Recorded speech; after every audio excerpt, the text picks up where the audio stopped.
I'm getting the supper. Dad, are you awake? All right, Betty. I'll be down in a second.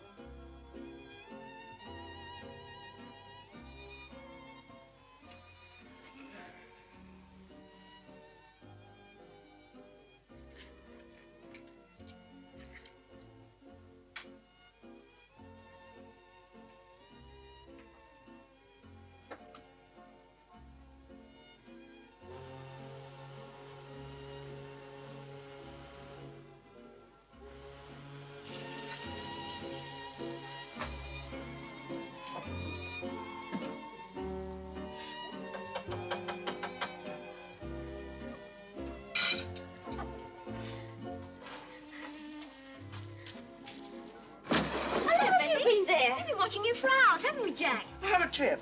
Oh, thanks. Well, I haven't been in for hours. We're going dancing. Coming? Oh, I can't. I'm cooking. You didn't even come to the pictures last week with us when you said you would. Well, it's all right for you. You're finished for the day when you get home. Oh, it's no use asking Betty to come anywhere. Oh, I didn't tell you, Betty. Ever such a peculiar man. Evening, Mr. Madison. Hello, Eddie. Well, I'll be seeing you. Yes, bye. Come on, Betty. Bye. Cheerio. Yeah, close that window, Bet. It's like an icebox in here. Sorry, Dad. I've got something special for you. Kidneys. Oh, it's hot. Oh, it looks good. Hope I've cooked them all right. Of course, down to a tear. You know, you'll soon be cooking as well as your mum did. How you getting on at the new job, Bet? Oh, Mrs. Frost's a bit grumpy, you know. It's all right working in the house, but... Oh, Dad, look. Why, what is it? Blood. That's what comes of working at a butcher's. Yeah, you can't get out blood stains like that. I was wondering, Dad, I really need a new dress. This one's all worn out. I saw ever such a pretty frock in Forum's window yesterday. So how much was it? 55 and 9. That's not a money bet, you know. It'll mean me digging into my savings. Doesn't matter, Dad. You know, I'm not getting any younger, and if I don't get that fishing boat before I retire, we're sunk, Betty. Oh, we must get the boat.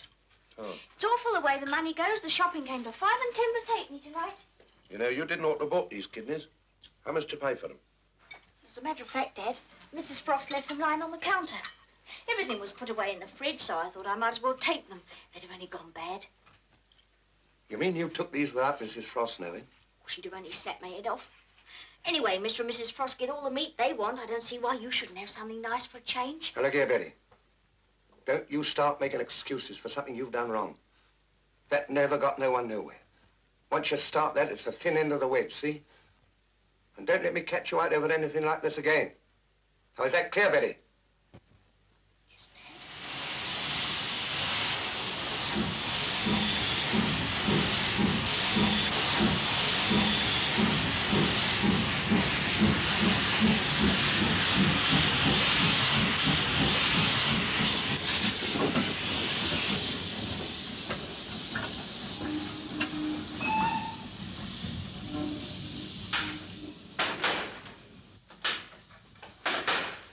Hello, Bert. Hello, Mabel.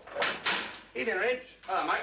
How are you keeping these days, Bert? Oh, I can't grumble, you know. Seen the papers? The arsehole didn't half give him a licking. Now, hurry up, Dad. I know what you are for dawdling and gossiping. He's taken the kids to that fun fair in Union Place. Here's your muffler. There's a cold wind tonight, so you want to wrap up. Oh, right, Mark. These women don't all bossy about, do they? Tell you what I thought I'd do tonight, Bert. Help Betty with the washing up and that. Now, you've got enough work of your own to do, Mabel. No, it's no trouble. We're only across the road after all. Can't you tie a muffler on properly yet? Here, why don't you come with me and the kids? Enjoy yourself for a change, wouldn't you, Bert? Yeah, why not? No, it wouldn't be no enjoyment to me. Here, Bert, have you seen this? Talk about a tiny bit of homework. Camellia, the wonder of the age, the disappearing mermaid. How does she do it? I bet I can tell you. Oh, I know. Here, none of that, Dad. You give that to me. I can do with a basin full of her for a change. Now, we don't want any talk like that, Reg. And don't you go into that sideshow. Quite bad enough having Betty Grable on the pictures without no disappearing mermaids. Well, good night, Bert. Don't go and work too hard and overstrain yourself. 10 off an hour. Oh, by the way, I've got a down train on, don't forget. Oh, okay. Good night. I'll see you later, Mabel. Righto. Right. Nighty night. Night-night.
the idea, Melanson?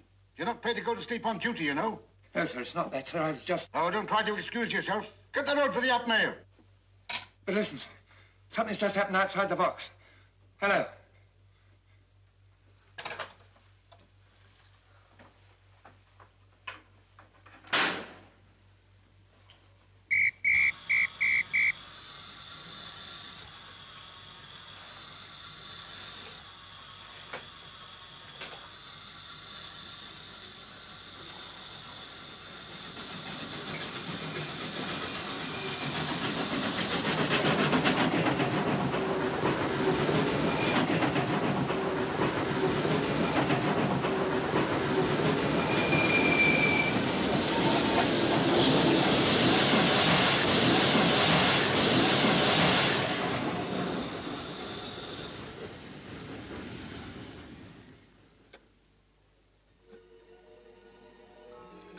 No.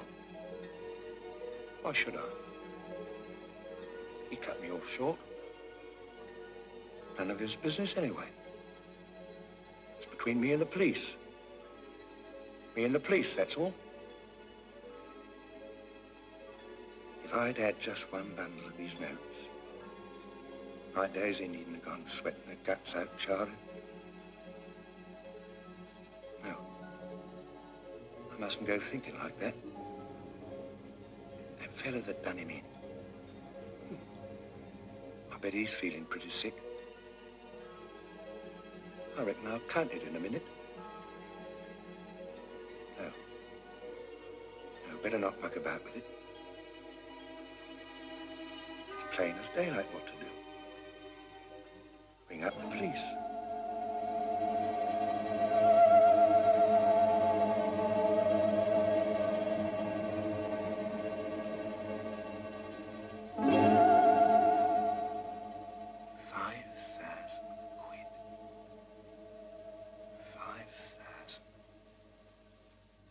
A whole lifetime I'd have to work, and then I wouldn't earn half what's there. Say I just had a few hundred of it. I could buy the boat. We could have a woman in to clean up. Betty'd have time to enjoy herself. I'd have my own bank account. Sign checks. I'd like to give a present to old Mabel and Reg. No, no, Mabel, go on. You take it. I mean, what's a mere 10 quid? There's old Fred. I better ask him what to do. I don't want no funny business with the police.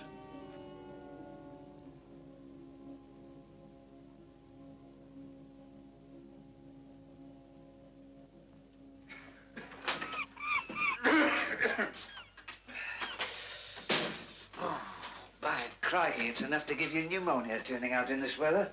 Why, the stove's half out there. You might keep it up, you old mate.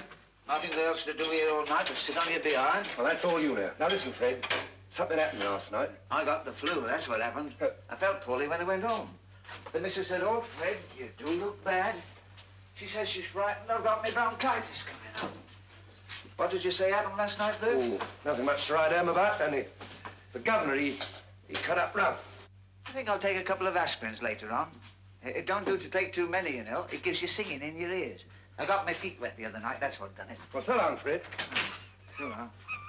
I shut the door. Must have been born in a field, that fella.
Bert. Want a lift?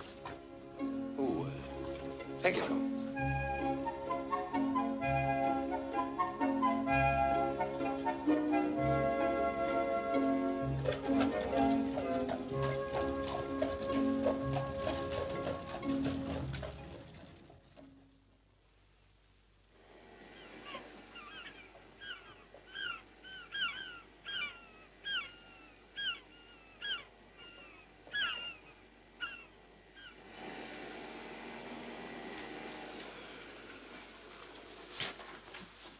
Good morning, sir.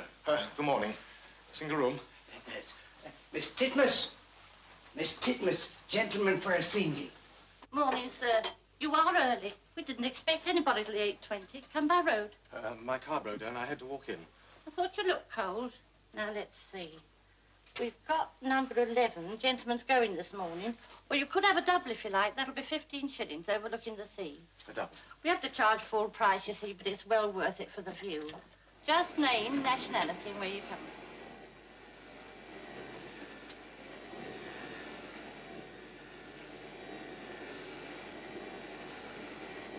Number 14, Martin. Take the gentleman's luggage, will you? Yes, ma'am. Oh, I've nothing with me. I left it in the car. I shall fetch it later. Put a phone call through to Paris, Trinity 3482. My boy is ill, you know. Oh, dear.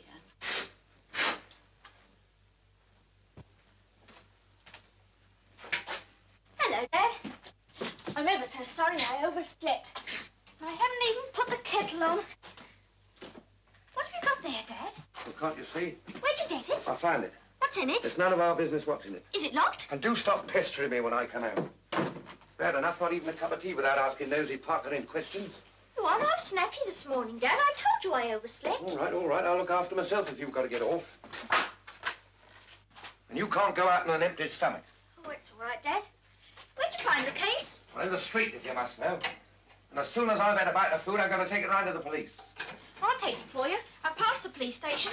Can't you mind your own business? I'm fed up with you poking your nose into everything. Here, now see what you've done. Sorry, Dad. I was only trying to help.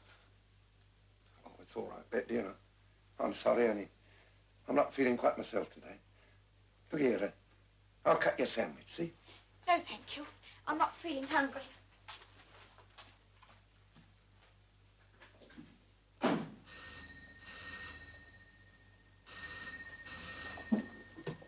Hello?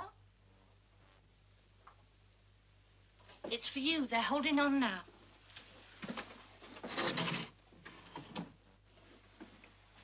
Is that you, Beryl? Hello, Jim. Where are you speaking from? Well, never mind that, Beryl. Is Brown any better? Well, his temperature's gone down a bit, but he's still so weak. Has the doctor been again? He's coming later. Well, let me know what he says when he has been. But where can I get you, dear? Are you still there, Jim? Yes. Write it down.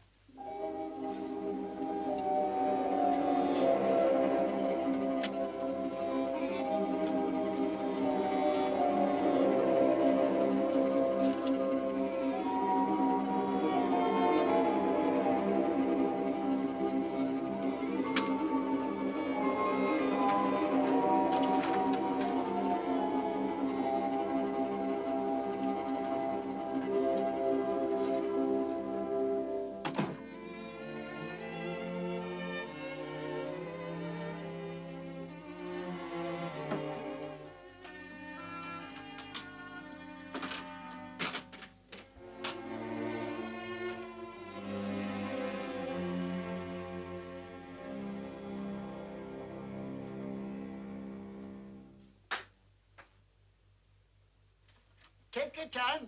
I'm sure you'll find it. I've got a big one there somewhere. Morning, Mr. Tatum.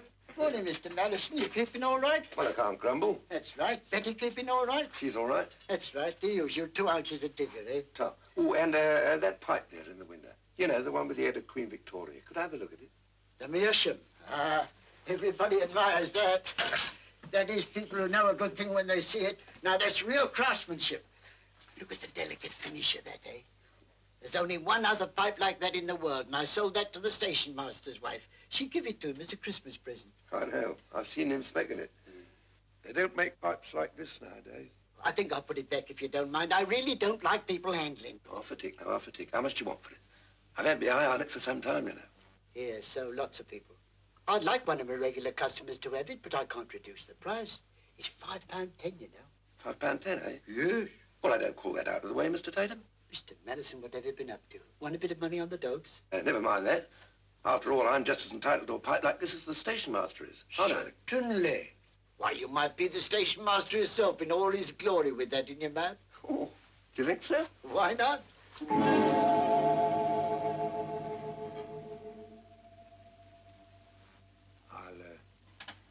I'll let you know about it, Mr. Tatum. Well, you didn't ought to be putting it in your mouth if you're not going to buy it. It's not hygienic. Who's that? Bert Mallison works in the signal box. It makes him a bit balmy, if you ask me, stuck up there alone all night on duty. Oh, you'll find one then. Signal box? Which signal box? Down at the harbour. Well, you can see it from here. Ah, that's a good, strong-looking hook. I knew you found what you wanted if you had a good look round.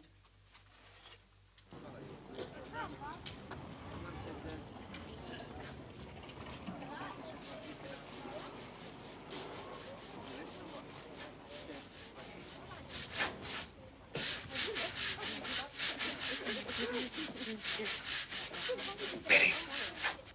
Here, Betty. What is it, Dad? You never told me you had to scrub the shop out. Oh, Dad, Mr. Frost will hear. I can't help it if he does. Yes, what is it, Betty? Nothing, Mrs. Frost. Here, Betty. You've not been talking to anyone about that suitcase I found, have you? No, why? What's the idea? Me calling on you in the shop. He's my father, Mrs. Frost. I don't care who he is. I don't pay you to stand round gossiping. Now get on with that floor, do. Now, look here, Mrs. Frost. I'm having no daughter of mine doing work like that, see? What's going on here? Oh, can somebody serve me, please? I'm in a hurry. Now, you keep out of this, Joe. The man's drunk. Do you mind getting out of this shop, or shall I call the police? Here, Betty, you go get your hat and coat. We're going. I told you to get on with your work. I said get your hat and coat, sweetheart. We're going. Did you hear my missus tell you to get out? And don't be too long, because I'm waiting. Please, can somebody serve me? You can't keep people waiting here like this. If you don't like it, you can go somewhere else. I don't see why we should suffer. That's right. I've got to get home and get the children's dinner, not stand waiting here. I'm ready, Dad. Take your time, Beth. Take your time. Don't you worry. Oh, let's go, Dad. I'd like to see what you've got in that bag of yours. The last girl I gave notice to had... Let him go. It's no good upsetting yourself. I'll see to it that no one else gives you a job round here. Never did you want to do that for, Dad? Well, I'm having no daughter of mine treated like dirt, see? Here, Betty. Do you know what you and I are going to do today? What's that? We're going to enjoy ourselves.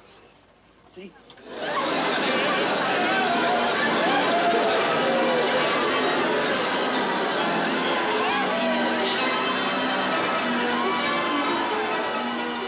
Hello, dear. Well, what did the good lady promise you? Handsome husband and 1,000 a year? She said I was going to have a bright future and all that. Only hope it comes true. It will, my dear. Don't you worry, it One or two will. more. There's no waiting. Take your tickets for the ghost train. All the fun of the fair. One or two more by this time.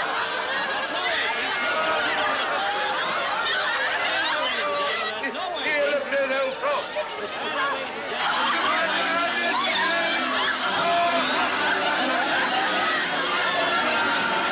Come on, Ben, let's walk past them. One or two more this time. Here. 1 shilling only. Open your mouth. Take and your let us tickets see for a the new box, frog. ladies and gentlemen. Oh, 1 shilling only. Look here. Take it off and hang it over your arm. Okay, Go on, Dad. then. That baffled all the greatest scientists in Europe. Positively atomic, ladies and gentlemen. Positively atomic.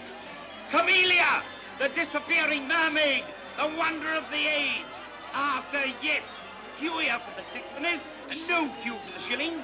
Come along there, the best show in the I'll have fairground 2 tonight. shillings. Come along there, there's no waiting, ladies and gentlemen. No waiting. 2 shillings this way. Tickets, please. 2 shillings. Anywhere you like in the first 2 rows, dear. May as well have value for your money. Performance starts in half a minute. George? Okay. Did you see Mrs. Frost's face when she saw us buy the shillings? This looks good kill, eh?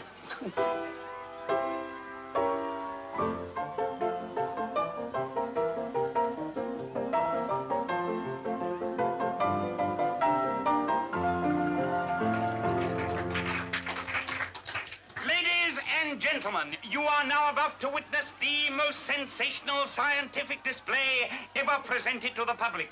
Camellia, the only living mermaid who has enough atomic energy in the lobes of her ears to flatten London if she allowed it to be harnessed. Ladies and gentlemen, we present the disappearing mermaid, Camellia.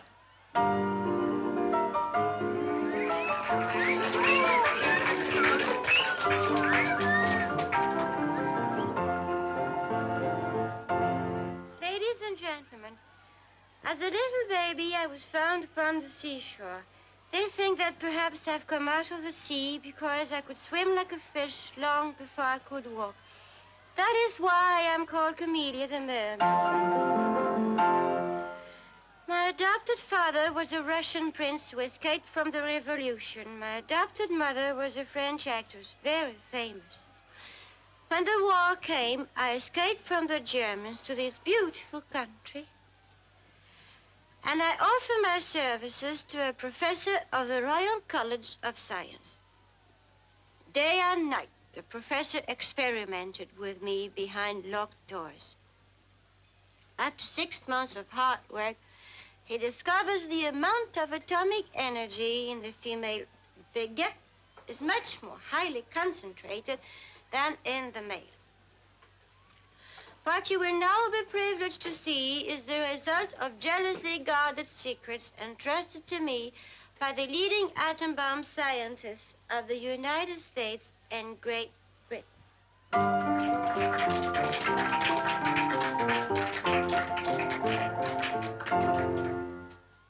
Now then, if 2 gentlemen will kindly step upon the stage, they will have the privilege of handcuffing Mademoiselle Camellia. Now, come along, gentlemen, come along. Don't be bashful. How about you, sir? Come along, sir, the wife won't mind. Ah, here's a gentleman who's keenly interested in science. That's right, sir, this way. Now then, one more gentleman. Come along, gentlemen, come along. We don't want to give Mademoiselle Camellia a bad impression. Here, you down there in the shilling, sir. What's up with you? The young lady won't mind, will you, miss? No. That's right. You've got the reputation of the town to keep up, hasn't he, miss? All right. Good. Ah, then, sir, perhaps you'd like to test these chains and pass along to the other side of the stage? Thank you so much. Now then, sir, allow me to help you, will you? Thank you. Mind the step, sir. Now then, perhaps you'd like to test these chains, sir. Ah, you see, ladies and gentlemen, a strong man. Okay, sir? Nothing phony about those? No. Now, would you like to chain the lady's wrists, sir? And you, ladies' ankles. Ah, I knew that was what he was waiting for.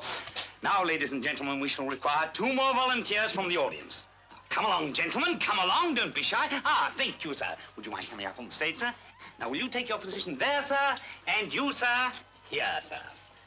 Now then, ladies and gentlemen, Camellia, the atomic mermaid, is now chained hand and foot and is utterly unable to move. The gentleman will raise her and place her in the biggest glass tank filled with real water ever presented to the public. Now, gentlemen, don't be afraid of hurting her. Now, up we go. Ha-ha!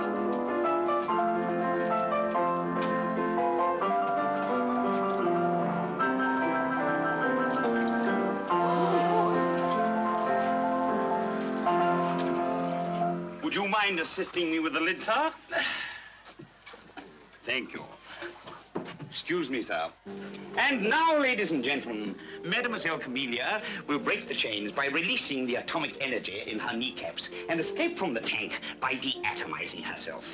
Hold tight, ladies and gentlemen. Here we go. Be careful, or the vibrations of the electrons will affect your eardrums. Ha-ha. Lid, sir.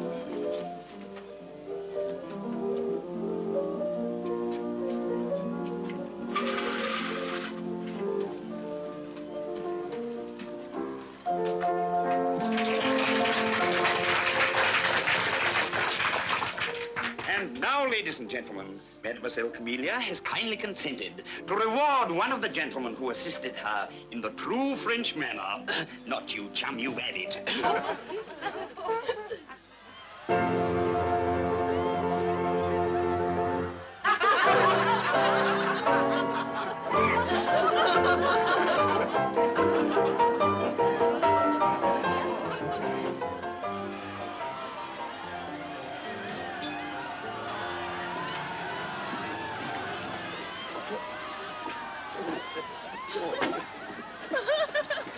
Here, where's my hat? Oh, I'm sorry, I must have left your receipt. I'll get it. That's all right, dear, I'll go. You want to keep a bit of glamour, love, in our profession. People don't want to spend sixpence to see you in here if they can see in the Lord Nelson for nothing. That's not my face they pay to see. If I want to go, I go. Here, you stay here, I say. Where do you think you're going to? Now, here, you take your hands off her. You can't treat a lady like that. I'll teach you to interfere. You go off me. No, Dad, don't get excited. You know it's bad for Here, you get out of here. Get out. It's all right, it's all right. I wasn't going to say anyway. Oh, come on, Dad, ignore No, don't you shut up. Shut up.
Hello, Mr. Slater. Hello, Betty. Hello.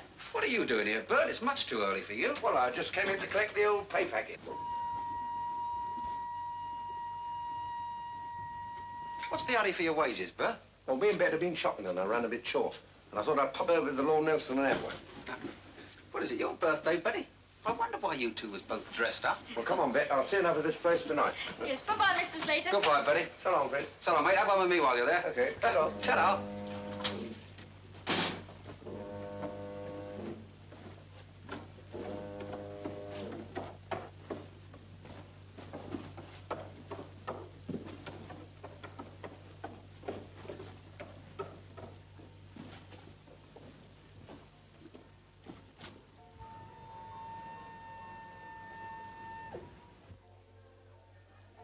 Shove along, Bet, dear. Oh, can't I come in tonight, Dad? Now, you know they're not allowed to serve you under 18. I'm looking quite grown up in my new hat. No one would know. Well, now, look, you stop here and I'll bring you out a glass of lemonade, see?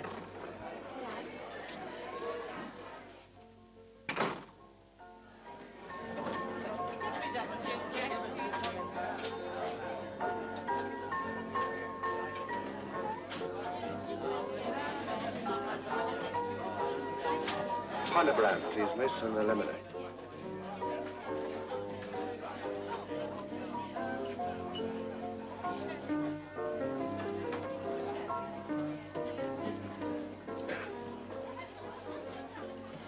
I thought you hadn't recognized me.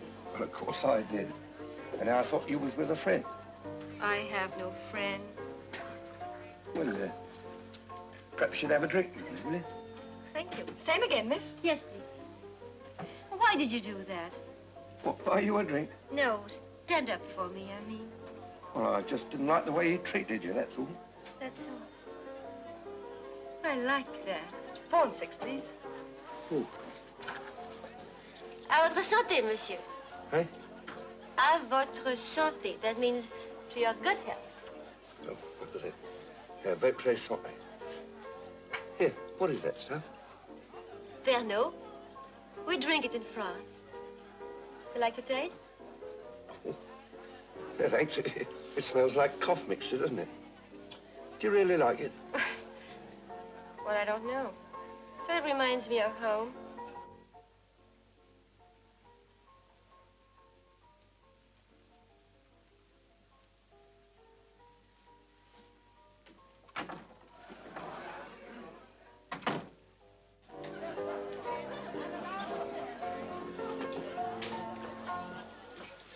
Hello, Bet.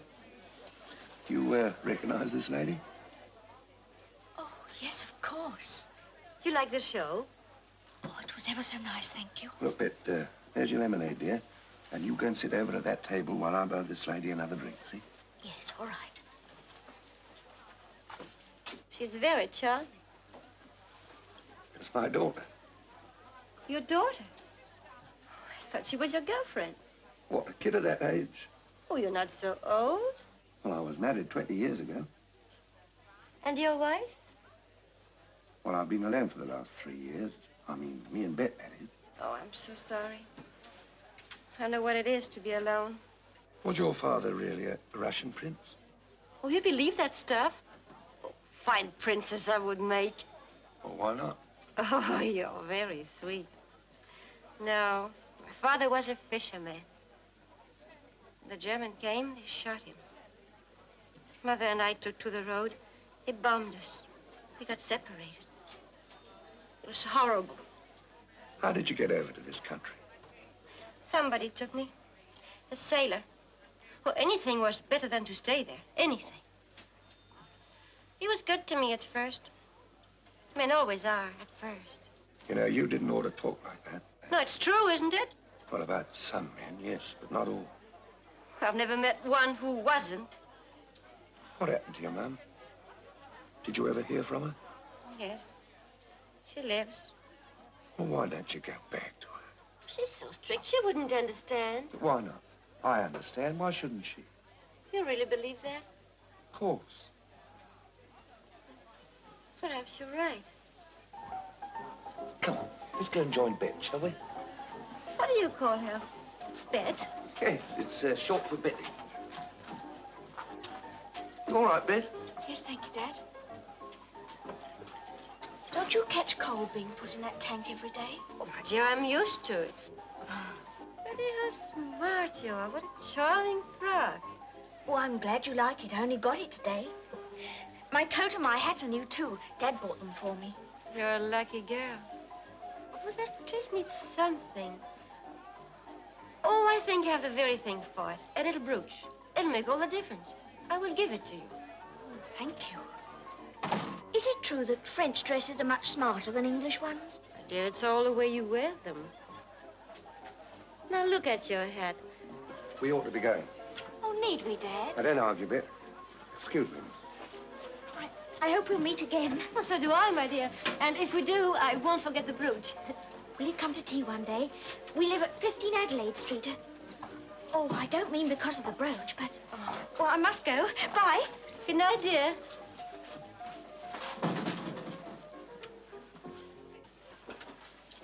That man a friend of yours? What man? Who just left you? Mind your own business. I must know. What did he tell you? Nothing. What do you know about him? You came to the wrong address.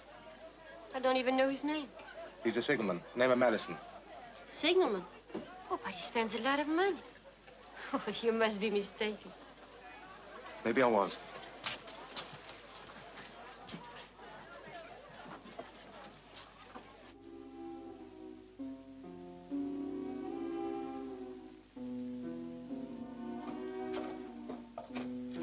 What's the matter, Dad? Dad, what's the matter? Shh. Listen. Dad, what is it? Was it the man at the pub? Shut up, can't you?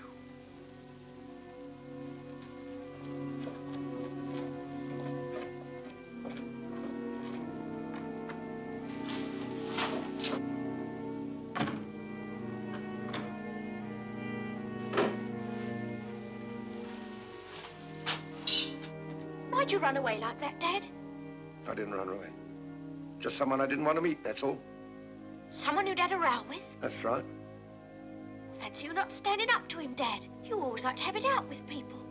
Yes, I do, don't I, Bet? But I think I'll just go up and have a lie down before going to work. Dad, when I was waiting outside the pub, a man kept staring at me. Funny-looking chap in a mat. Wasn't him, was it? Well, I expect it was just someone who'd had a bit too much to drink, that's all, Bet. Yes, that's what I thought it was. I'll put the kettle on. You have a cup.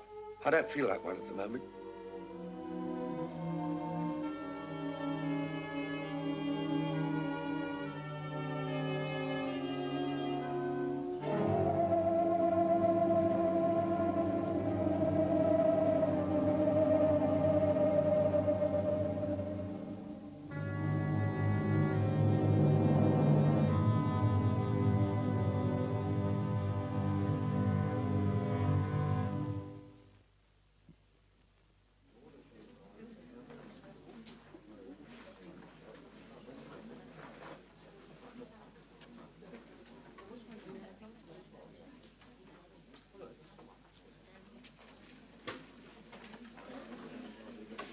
Good evening. Excuse me, are there any messages for me? No, there are no messages, sir. Your friend's here, though. Hello. How are you, Brown? Oh, it's nice to see you again after all this time. You two gentlemen be in for dinner. Later on, thanks. We have a few things to discuss first. We can talk better in my room. Then we shan't be disturbed.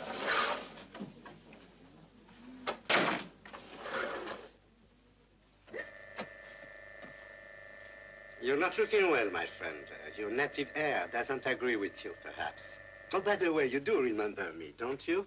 Dupré, Inspector Dupré of the Prefecture of the Police.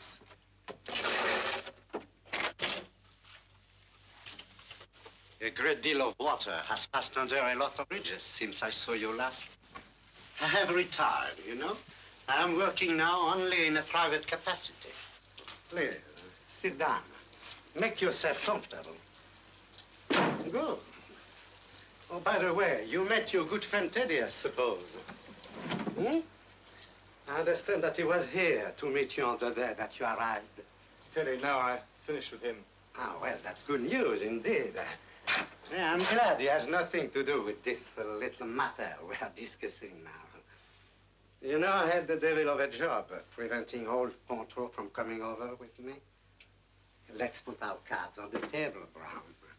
You know old Ponto as well as I do, considering he gave you your first job as an acrobat back in 1926 when he had the Casino de Montmartre.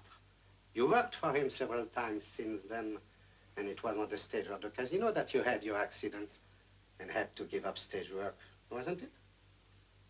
Yes. You know, of course, that Ponto sold the casino to an English syndicate last Saturday. Probably you know, too, that the buyers made a payment on account of 5,000 pounds in notes. That was one of the old man's fads. And say, be a good fellow, pay attention to me. Up to 8 o'clock that evening, the 5,000 pounds was in the safe in Ponto's office. During the evening performance, Ponto left his office and spent exactly 20 minutes watching the show. When he returned, the safe was empty. No one had come up or downstairs. The man on duty below was positive about it. The only way by which anyone could have got into the office was by way of the window. He would have to climb along the wall from the window to the bar. Something of an acrobatic feat, in fact. I personally know of only a few men who could bring it off.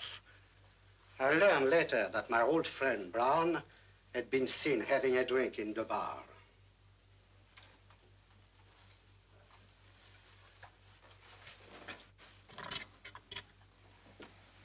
I want a drink. I'm feeling dry. Ponto has sent me here to deliver a message to you. What message? He told me he had no wish to send the thief to jail, but was determined to get back his money. Or anyhow, the bulk of it. The bulk of it. You understand?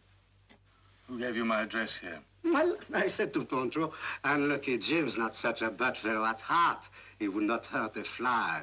If I can see him at his little apartment at Paris with his nice little wife and the 2 children, I'll soon be able to fix things up. You've been to my flat? Why did you do that? I had a cup of tea with your wife. We had a chat. What did you tell her? You know, it is not fair the way you have treated your poor little wife. She told me you had come to England on business. I said, what did you tell her? I think it would be better if she told you that herself. Mrs. Brown. Oh, Jim.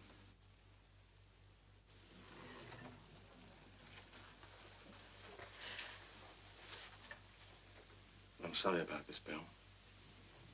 It's no good going over it now, Jim. You are going to do what Mr. Dupré said. You are, aren't you, Jim? What do you mean, blabbing to my wife? Stick to your own job and don't go interfering. Don't. It's better for me to know, much better. I thought it was funny sometimes. You never told me much about your business, but I never thought it was this. I never thought it was this. Well, now, Brown, you see the state you've got your little lady into? There's a chance of your lifetime to go straight. You are safe as houses. I shan't give you away. And 500 English pounds in the bank, you can start a shop or a small business. Good heavens, my friend, it's a chance in a million. I'm sure he'll accept Mr. Pontro's offer. Oh, Jim, dear, just think what it'd mean. And I promise, dear, if we can start afresh now, I won't always be bringing up what's happened. I won't ever refer to it again. I know you wouldn't. I know you wouldn't, Belle.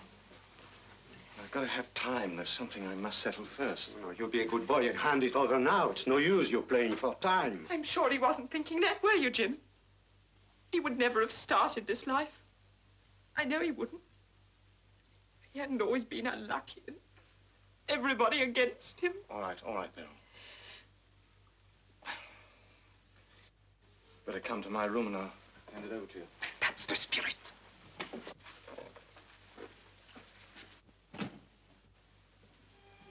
Unlucky Jim won't suit you anymore.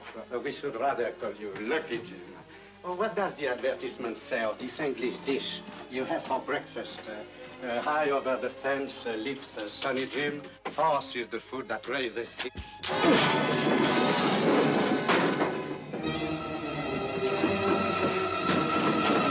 Open the door, Brown. Don't be a fool. Open the door.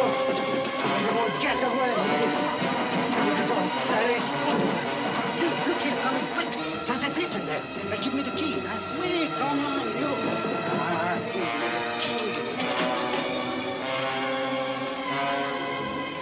Come back, you fool! You raise your life! Brown! Now, don't come out there, dear. You'll get wet. All right, Dad. Oh, and you'd better log up tonight. You frightened of that man? What man? One you said you'd quarreled with. No, I wasn't thinking about him in particular. Good night, dear. Good night, Dad. God bless you.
And another thing, I've had about enough of you lazing around here, letting Ethel do all the work, waiting on you hand and foot. Who do you think you are, Lady Muck? Lady Muck. Oh, shame. Oh, stop it. Oh, come on with that water, dear. I'm waiting for it. Oh, I've just about had enough of it, I don't mind telling you. No, move to the front, dear. I'm not getting any on the front. I could pick any girl from the streets and make a better mermaid out of her than her. What's the good of all these French programs to us? There, we've missed it, Ma, now. Oh, do quit grumbling, George. Oh, I don't listen. What he says, it's off a duck's back. You're dead right, off a duck's back. I wonder she doesn't go up to the West End to earn her living. Too bone lazy to do a decent job of work. I don't listen to these insults. I go. I don't stay in this dog's house. Here, not so much of the dog's house, thank you very much. It isn't to you I speak, madame. It's to this pork. My people would be horrified if they could see me here. Lady Muck, you see, I've had about enough of you and of your wonderful people. It's a pity you can't go back to them. Oh, Yes, why and don't you it's a drink great it? over. I go at once, and the next boat when I have some money. What are you going to do now? Go out and make some? Huh. Now, George, manners, please. Never mind what I do. Maybe you have better friends than you think. Oh, have you? Then perhaps you can pay me the 30 quid you owe me. I owe you nothing. You owe me for every rag you have on your back. When I took you in, you'd one dress and an old Mac. And I had to teach you your job and keep you. Well, for 6 months I worked for you. I don't believe it isn't pay now. Don't you get it into your head that you can run off without paying your debts. I'll fetch us back a bottle of Guinness, will you, dear? Wow. If you're not back in time for the next performance, I'll send the police on you. Oh, shut up.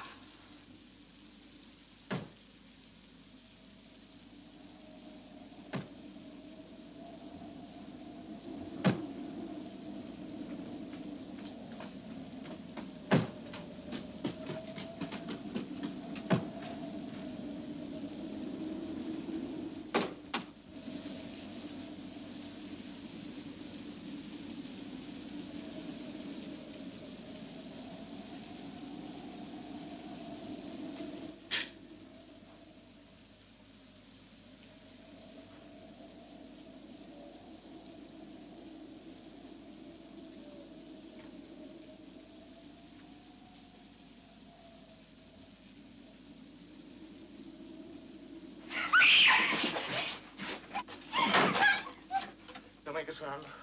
I don't mean you any harm, but if you try to make a fuss, I shall do something about it. It's up to you. What do you want? A suitcase, that's all. Just an old suitcase without any handle to it. It's mine, and I want it. Where is it? I don't know. You tell me where your father's put it all on. He hasn't got a suitcase like that. Hasn't he? I'll take a look myself. Let me come with you. Where does your dad hide his valuables? He hasn't got any. Now, look, I don't like hurting little girls, but sometimes it's got to be done. What's in there? Nothing, only old clothes and things. Only old clothes and things, eh? Not an old suitcase by any chance? No. You're lying. And stay there. Keep quiet.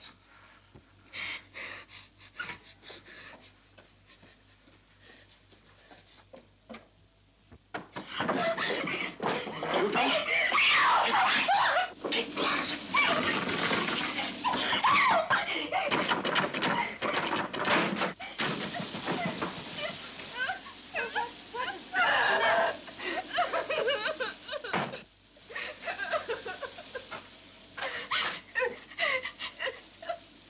Now, don't be silly. He's got out of the window. There's nothing to be afraid of. You won't go away, will you? No, I won't leave you. Why are you all alone at this time of the night? Where's your dad? In the signal box. Signal box? Oh. He won't be back until the morning. Oh, I couldn't stop in the house of my own now. Dear, calm yourself. You spoil your face crying like this. What will your boyfriend think when he sees you tomorrow? I haven't got a boyfriend. You won't get one with red eyes. Oh, I don't care. I don't like boys. I think they're soppy. Quite agree, my dear. Look what I brought for your dress.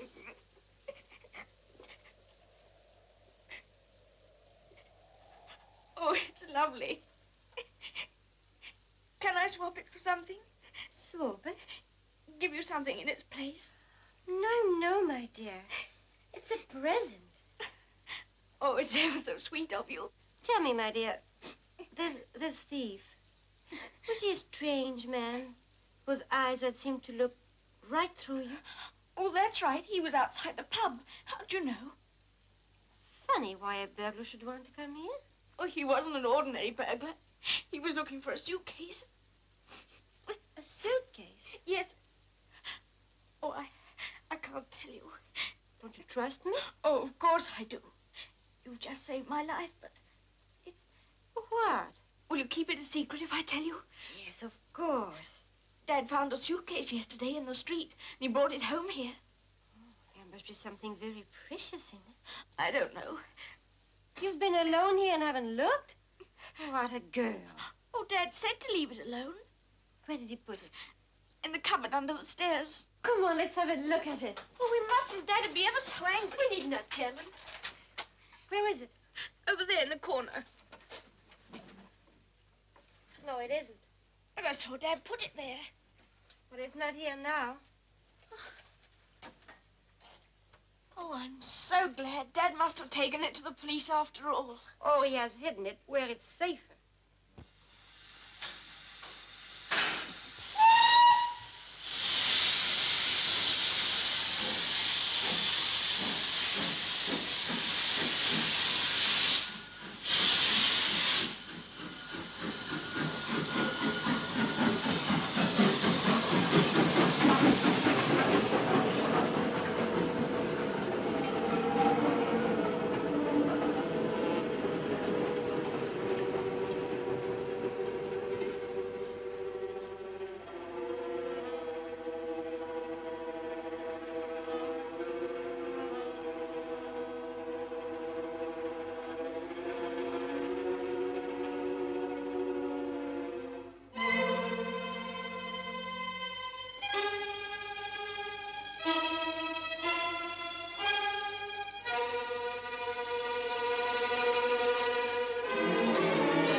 Why don't I have it out with him?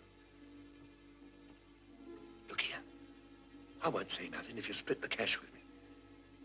Okay? No.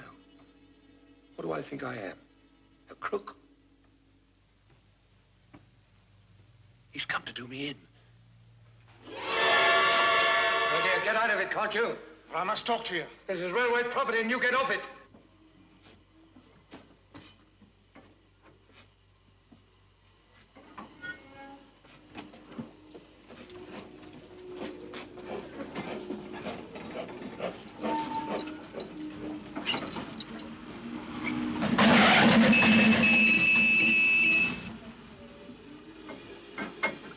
Seen any funny-looking customers around here tonight?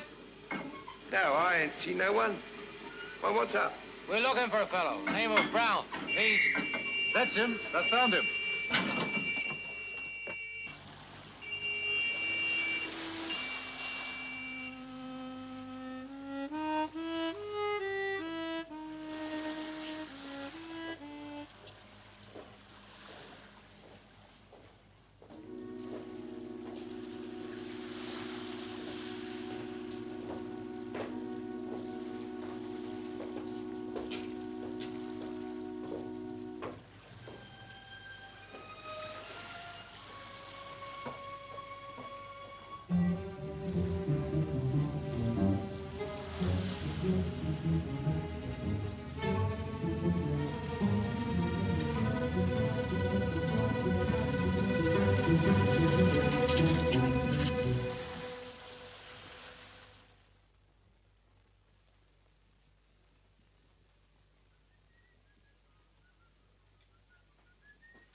There's Dad.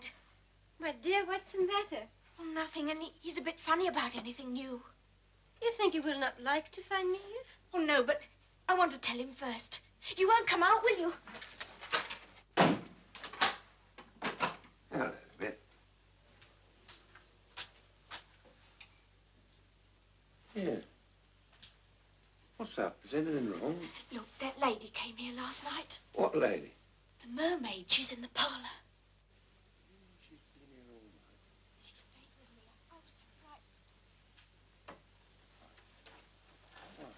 I wish I hadn't left you alone.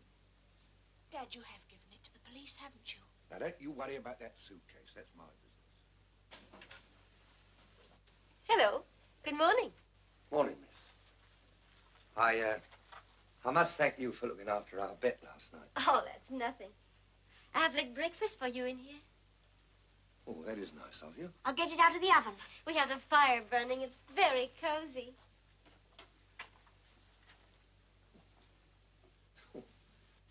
We haven't used this room since last Christmas.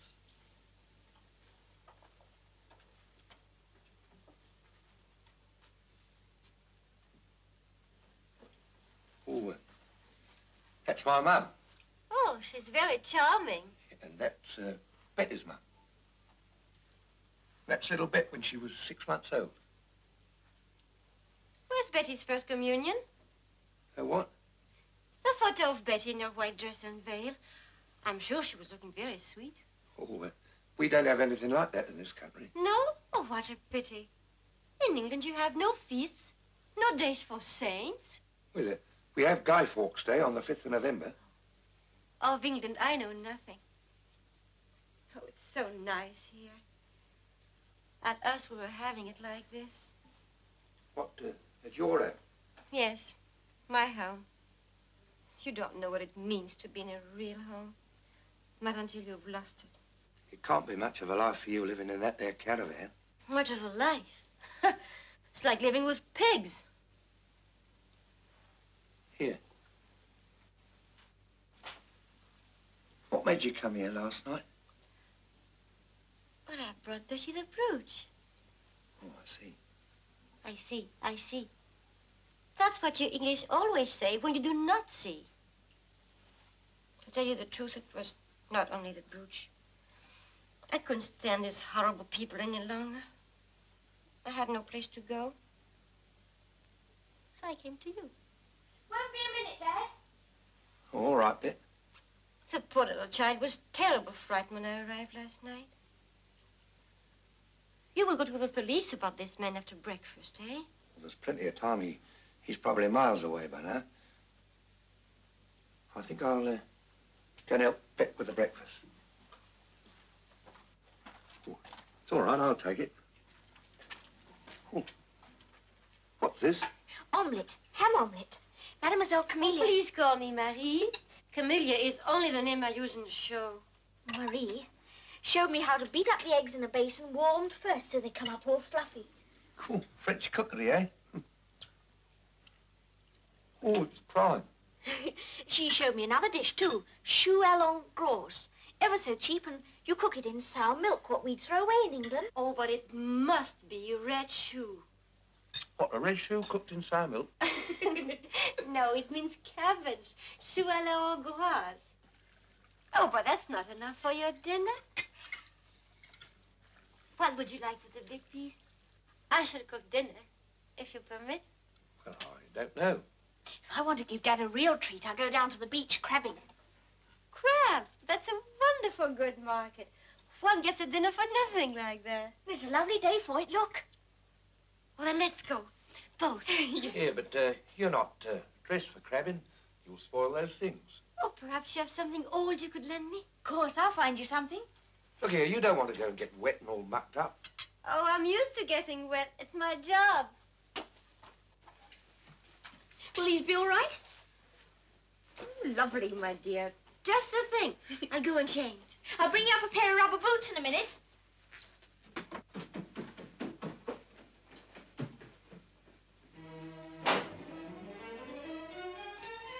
Oh, it's all right, Bet. I'll take them. I was going upstairs anyway. Have you finished breakfast? Yes, thank you, dear. I've had all I wanted.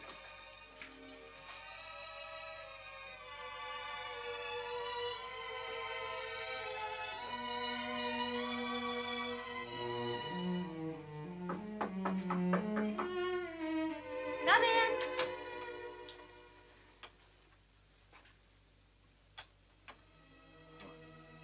I'm sorry. Don't stand like a stone. Come and help me.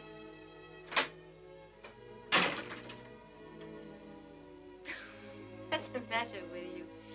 You've seen me with less than this yesterday. Look what you've done. You bruised me when you put me in the tank. That was not nice.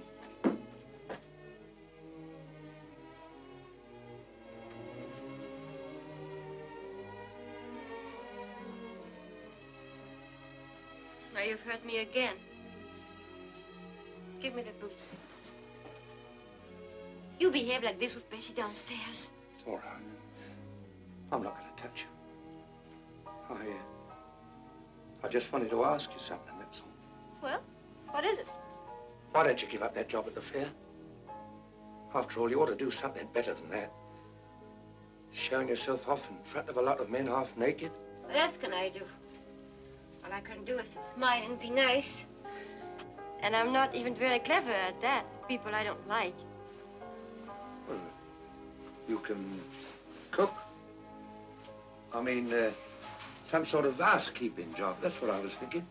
No, thank you. I don't want to cook for strangers. I want to cook for my own people. In my own kitchen. Well, I don't see why you shouldn't. Because I can't leave the fair. Those shall say our money. How much? 30 pounds. Not much, perhaps. But too much for people like me. And you? Something might turn up. Wait for the miracle, eh? Oh, well, I mustn't bother you with my worries. I will have a few hours holiday with Betty, and then back into my costume, and back to the tank and the chains. Marie. Yes? What is it? You like me a bit, don't you? You're nice and kind to me. I'm grateful for it. Well, give us a kiss then, will you? Give us a kiss, then. You're funny. Maria, ready? Maria, you coming? I'm ready. Oh, you do look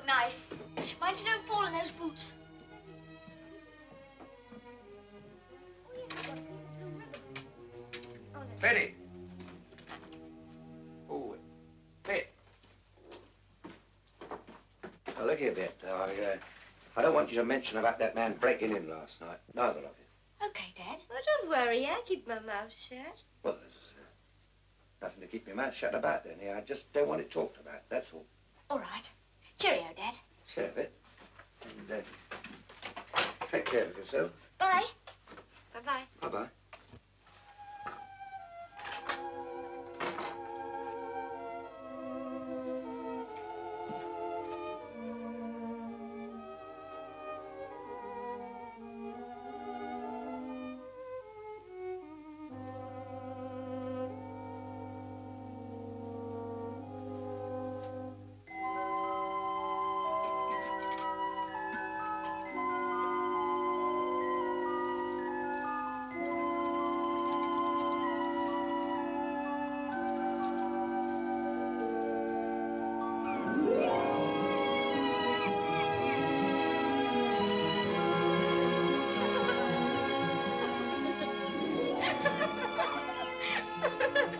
Oh, look, Marie. What is it? See that silver line over there? That's your country. That's France. Does look near, doesn't it? It looks near, but it isn't. At least not for me. Oh, I'm sorry, Marie. I didn't mean to make you sad. You're awfully homesick, aren't you?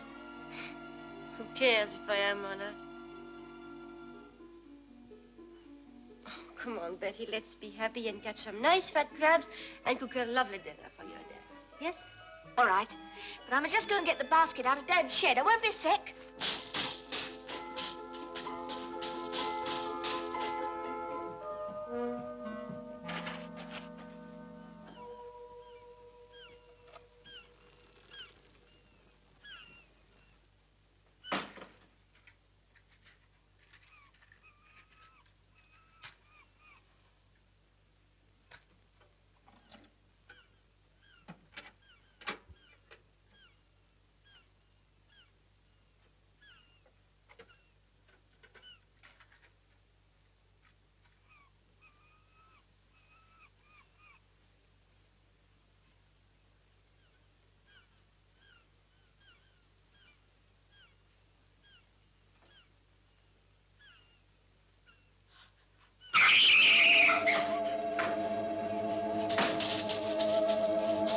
What's the matter?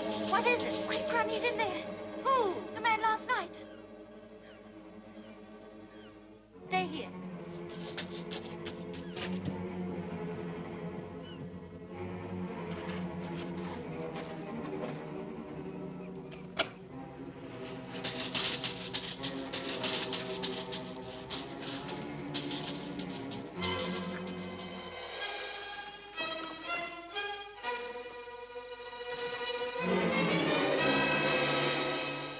I heard something moving. I thought it was an animal at first. Well, never mind about that. Where is he now? I locked him in. Well, you better give me the key. Oh, my dear, why do you look so worried? He's safe there. He can't get out until the police come to get him. Have you been to the police? Not yet. Oh, but if you like, I can go and tell them now. Oh, no, you won't. If anyone goes to the police, I will. And there are too many people poking their noses into my business. Why do you speak to me like that? Are you frightened of the police? Is that it? I think I'll change my clothes and go back to the fair. Here's your key. Wait a minute, Mary. I'm sorry I spoke like that.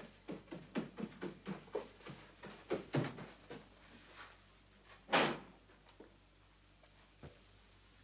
I make a cup of tea, Dad? No, look here. You better go and get something for dinner, as you didn't get any crabs. Yes, Dad. And don't you worry, Betty. I gotta fix everything straight away.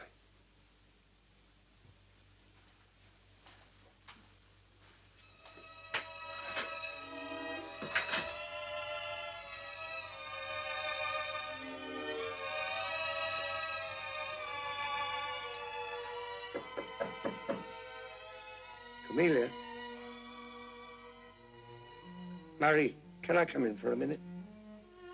You wish.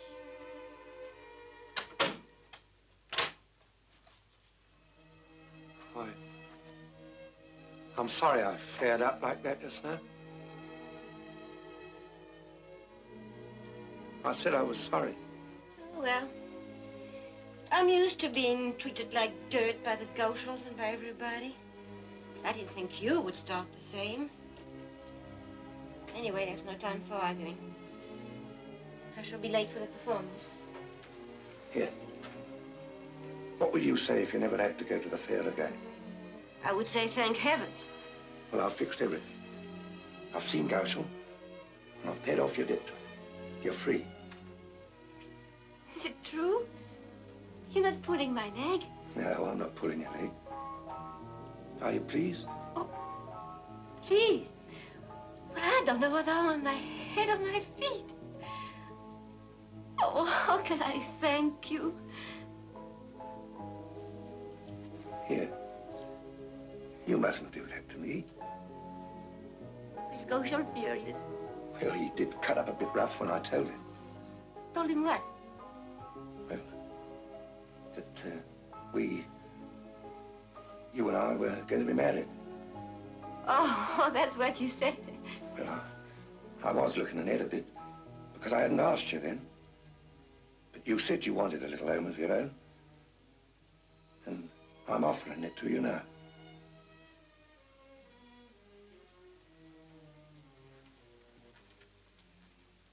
Well, why don't you say something? You know how I'm longing to see my mother. I thought I could go back to her. But you can go. For a visit. After we are married. If not this year, we'll certainly next spring or so. But you see, owing to all the expenses I've had lately, my savings are running a bit low just now. Was it out of your savings that you bought the outfit for Betty and paid Gaucho? Oh, yes. What did you think? Oh, I don't know. I thought you had a little, what do you call it, a little windfall. The suitcase. How did you know about that? Never mind how. I know there's something bad with that suitcase. Now, here. I've warned you before, Mary, not to poke your nose into my business. You can't forbid my mouth to talk. Is that how you're going to treat me once we are married? I think you've done something wrong, and I don't want to be mixed with it. I've been a bit foolish, that's all. But I can soon put things right. You'll have to take my word for it. You don't even trust me enough to tell me what's happened, and I shall marry you? Now you can say nothing, huh? All right. I'll trust you. I'll show you how much I trust you.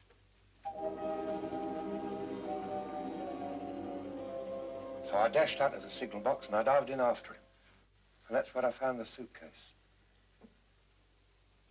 Well, now, I've got no secret from you. Are you satisfied? How much is it? 5,000 quid. 5,000? Is it real money? Yes, that's real money. What are you going to do? I know I ought to have informed the police as soon as I found the money, but for once I didn't do the right thing. But don't think too badly of me, Mary. And I give you my solemn oath that before we're married, I'll have everything settled and wiped out. But if you give it back, they will put you in prison. Well, even if they do, it'll only be for a fortnight or so. That would be a nice beginning for my married life. Waiting for a criminal to come out of prison. Well, at least it'll be over and done with. And I could never be happy with this on my conscience. What about me? You show me this money. You let me have a beautiful dream. You take me to France. Take you to France? With this money in France, we're going to have a wonderful life. Oh, safe, all tranquille. But you want to lose your job. You want to go to prison. You want to make poor little Betty so miserable. Oh, you're cruel. Oh, don't take on like this, Mary. We'll think of some way around it, see? Oh, I implore you. In France, one can live. We can buy a nice house with a wonderful fishing boat for you with a motor. And for me, the kitchen and the menage. We could find Betty a good husband and get her a nice, handsome dory. Everybody would envy and respect us. But what good would that do if we couldn't respect ourselves? But if we make fools of ourselves, then we can respect us. What happens to this money if you give it back? To what people is it? To some bank, perhaps. Or some rich old businessman who doesn't need it. Are they better than Betty or I or my starving mother? Well, there's people who don't know at all. Listen, Mary. Don't come near me. Listen. Say I did agree. How are we going to get to France? You leave that to me. First, we hide the money again. I think I take a note to go on. Okay, wait a minute. Put that back. I'll give you £5 out of my savings. Once we start to touch that... My dear, what are you talking about? You agreed we keep the money, didn't you? Well, not definitely. Oh, yes, you did. You want me to be happy, don't you? Yes. Nice. Do what I tell you, and everything will be all right. Mary.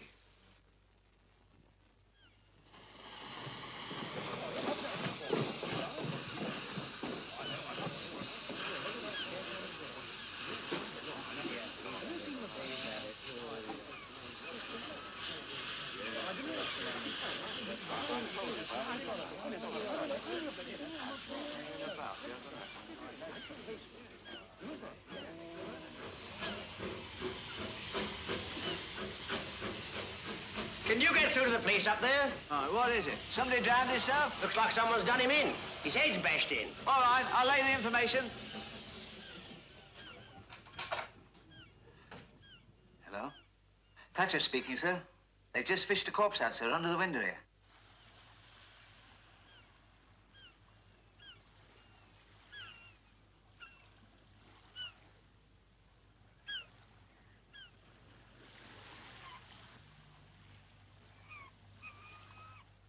But he'll starve to death in that shed. Oh, why do you worry about this man? He's a criminal. Yes, but he's a human being like we are. He didn't really mean to do that, man, did he? He was just trying to defend himself, that's all. You must put that right out of your head. Right out of your head, see? He wouldn't take any risk to save you. Now, you listen to me. This is what we do. We take one of these day trips across the channel, and once we're there, we disappear and keep quiet for a bit. You agree to this? Whatever happens? Yes, Mary.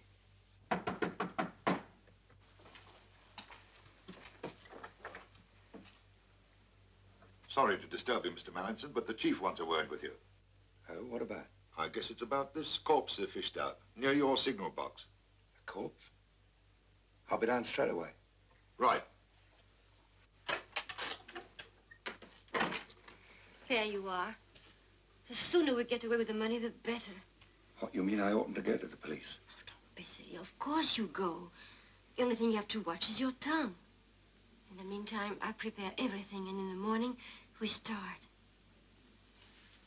Trust me, that's all. All right. All right, Mary.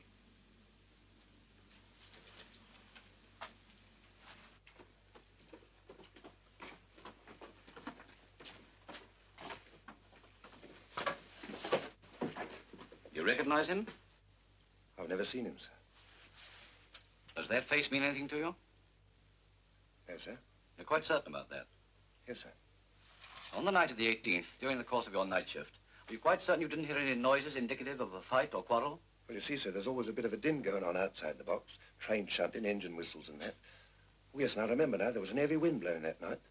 So if there had been anything unusual, well, I wouldn't have had a chance to hear it, would I, sir? Well, that sounds reasonable enough.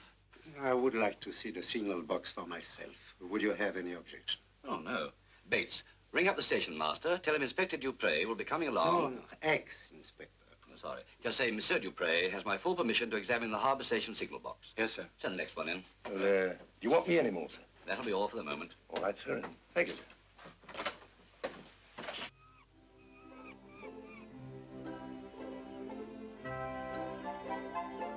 Oh, and thanks for taking over, Bert. You're a real pal, mate. Okay. Cheerio. Ta-ra.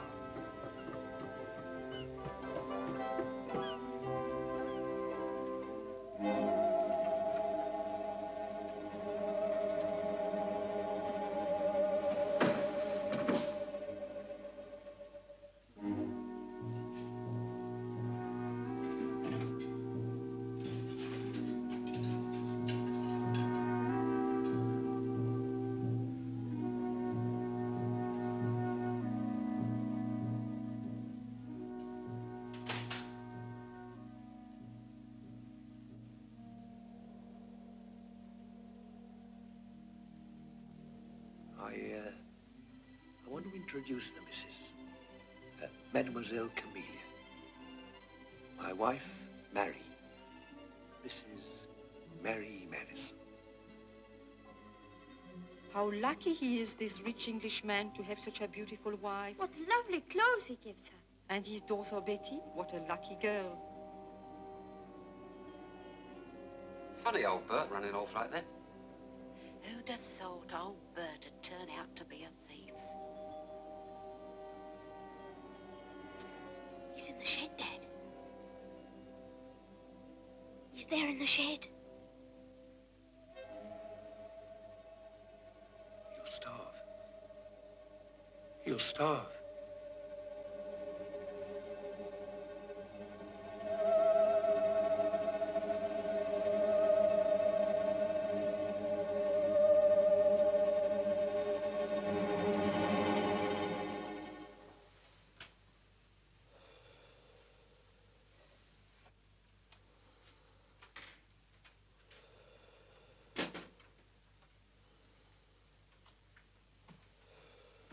You have a nice, easy job here, hmm?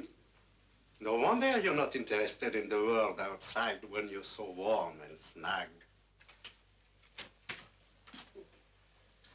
You gave me quite a start. Don't disturb yourself. I only want to look around. Oh, carry on, sir. You must be very keen on your job, hmm? I understood that you didn't start your shift for some time yet. Well, you see, my mate, he was taken sick and he asked me to take over for him. Oh, you're a kind-hearted man. Well, he'd have done the same for me if I'd felt seedy. I'm surprised to find you can see so little from your vantage point up here. In fact, you can see nothing at all. Surely, in the course of your job, it is necessary to see trains come and go. How do you manage? Well, I'd rub the glass clear like you did then, sir.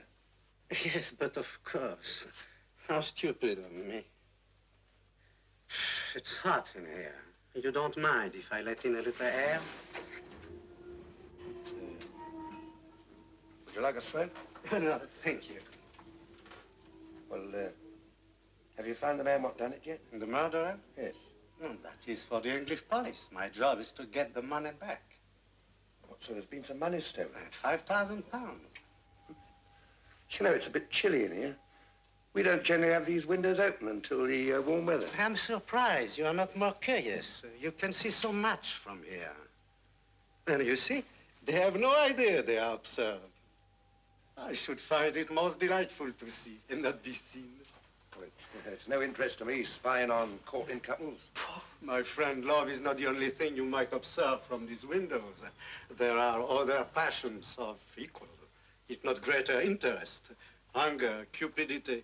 If you had been less content with your warm stone Thursday night, if you had been less frightened by the draft, you might even have had the thrill of witnessing a murder.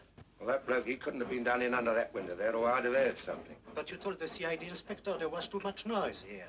The wind and the train shunting. Well, you get a few minutes sometimes when it's quiet. And it would just depend whether the fight took place during one of those quiet spells now, wouldn't it? Perhaps you're lucky not to have witnessed the murder. After all, poor Brown might have looked up and come in here and done for you, too.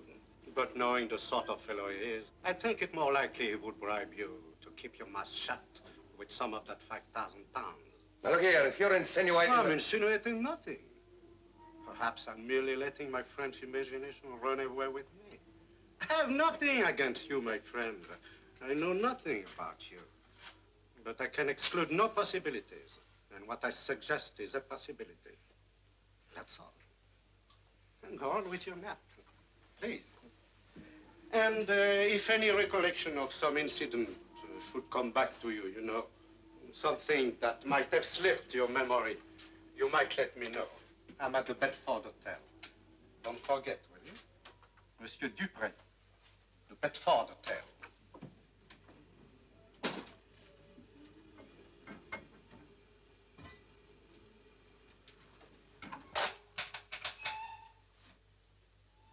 Madison here, sir. I'll have to go home. My little girl's been taken ill. Sorry. Can you hang on for another hour? Well, no, I ought to go now, sir. She's pretty bad. All right, then. Send Barrel over right away. Thank you very much, sir.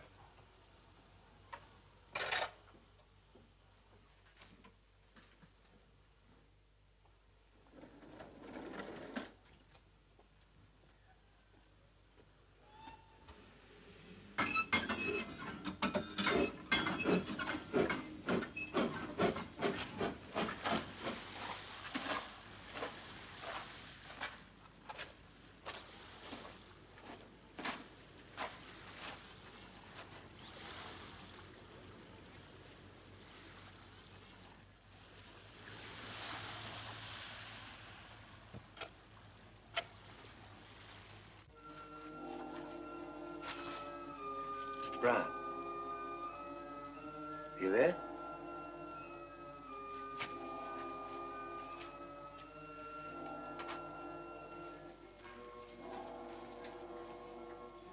Mr. Brown.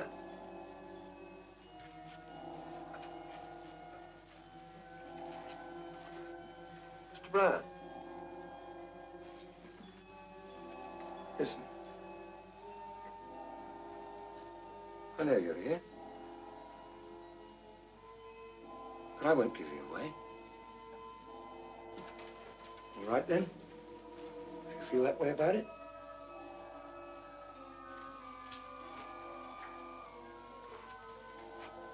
But I've come here to help you. You know, what you need is some grub. I brought you some sandwiches in there. Well, you can see them if you don't believe me. Look here. It's no use you shamming dead. Because if you'd done a bunker to find the lock smashed. Well, there's the grub. And I brought you a few nips of rum. I'll go now and I'll bring you some more grub in the morning. Answer me, can't you? I can't stand here all night. Now, look here. I'll give you till I count 3. Do you hear me? Till I count 3.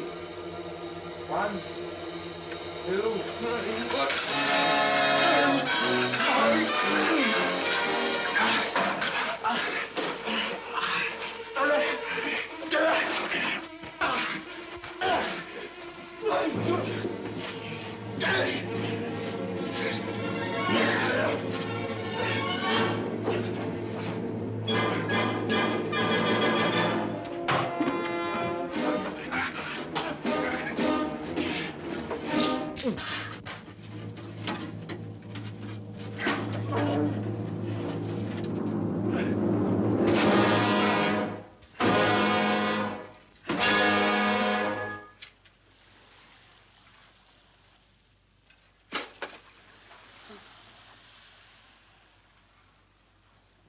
I'm sorry. I didn't mean... You know I didn't mean you any harm. Listen. I'll get you, Doctor. I'll give you back your money. I'll help you to get away. I didn't start it, you know I didn't. I was just getting you some grub, wasn't I?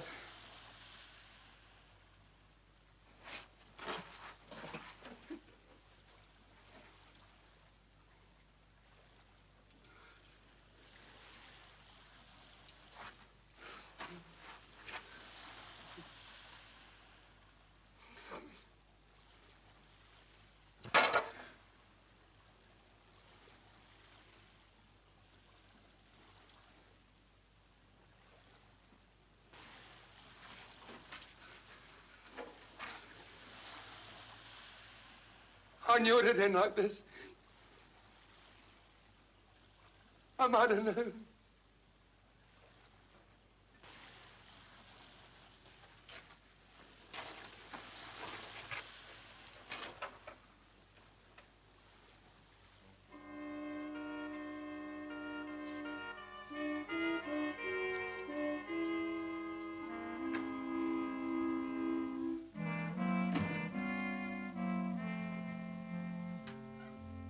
Dad, we didn't expect you yet. There's some soup for you in the kitchen. Dad! Not now, dear. You must leave me alone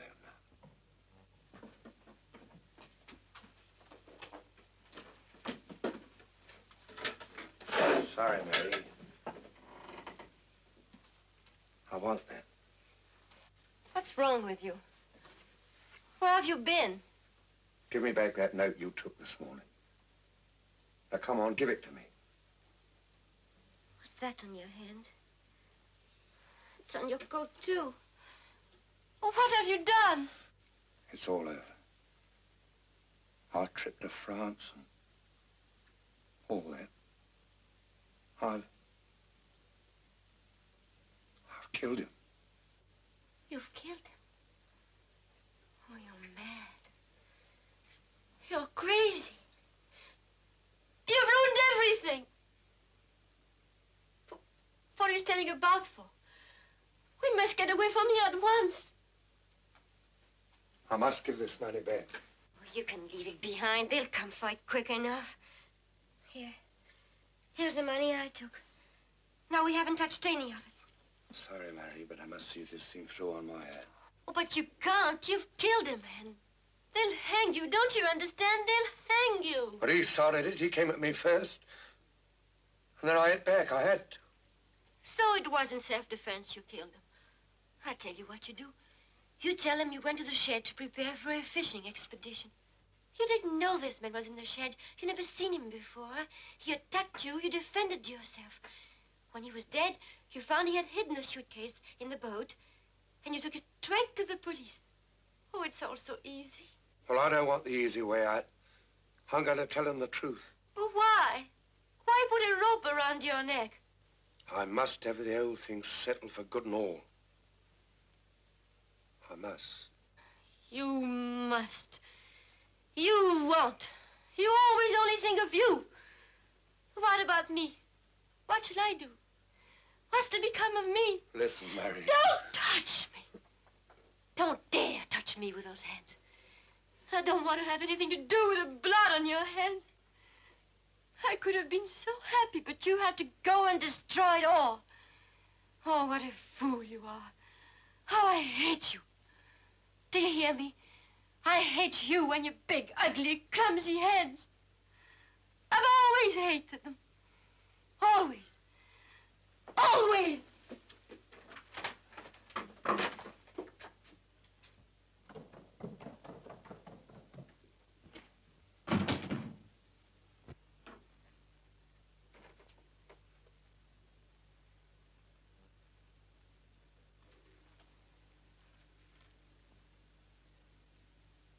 Dad, you haven't killed him, have you? Don't go upsetting yourself, Billy. It's all over now. Come on. I'm taking you across to Reg and Mabel. I've spoken to him.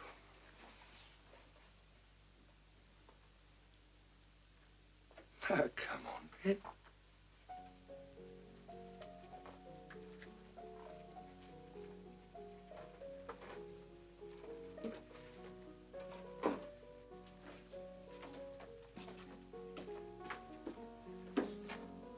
Put the lights out in the kitchen deck, baby. See everything's all right. Yes, Dad. Did you have your supper, love? Yes, thank you. Oh, and hurry up a little bit. I don't want to keep Reg and Mabel waiting.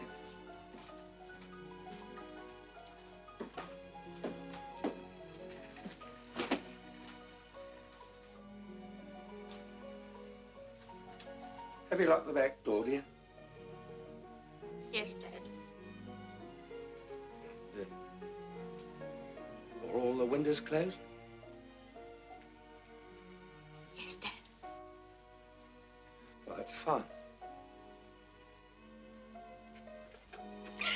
Dad.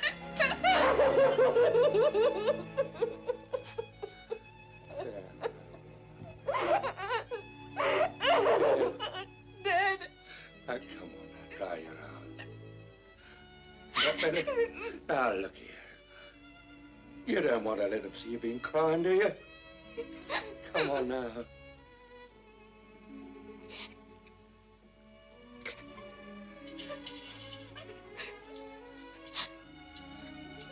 It's all right, little one.